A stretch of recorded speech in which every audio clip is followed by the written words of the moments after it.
Working as a nanny in Canada. Nanny is a profession.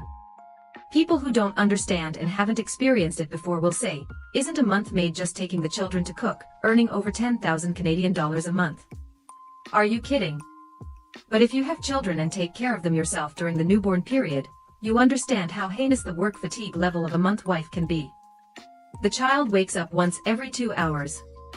The nanny has almost no complete sleep in 1 to 2 months. She has to change diapers for the child, feed the baby, take care of the mother who is in postpartum confinement with a monthly meal, wash clothes, and some nanny have to buy food by herself. The average person works 8 hours, with a maximum of 12 hours of overtime, while the nanny almost rotates 24 hours a day, which is twice to 3 times the workload of the average person. So if the average Canadian earns 4,000 Canadian dollars, it is reasonable for a nanny to earn over 10,000 Canadian dollars. How many master's graduates can earn a starting salary of 10,000 Canadian dollars?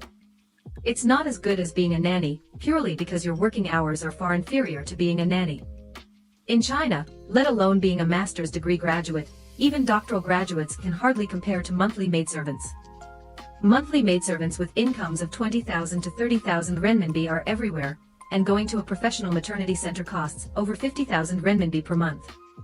If you want to compare yourself to your monthly wife, first you need to double your working hours. If you can afford it, then you will find that your income can compete with your monthly wife.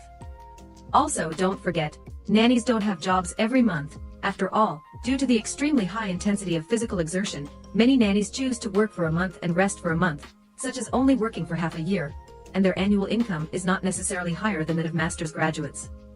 Secondly, salary is closely related to market demand. Having finished talking about the hard work of the nanny, let's talk about another important reason why the nanny is expensive: market demand.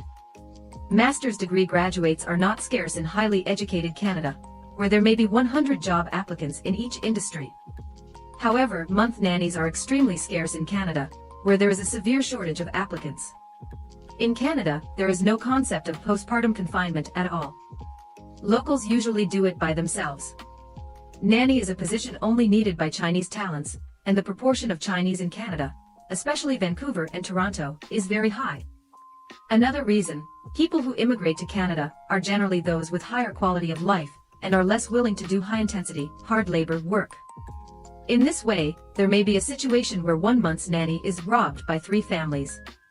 How could the monthly salary not be high? Although with the rise of AI, some industries have already faced the fate of being eliminated by the times, such as translators, painters, photographers. As long as more and more Chinese people get married and have children in Canada, the demand for month wives will only be high or low. The industry income here is directly linked to market demand, and people here, especially locals, are generally unwilling to do jobs that require hard work and immense physical pressure.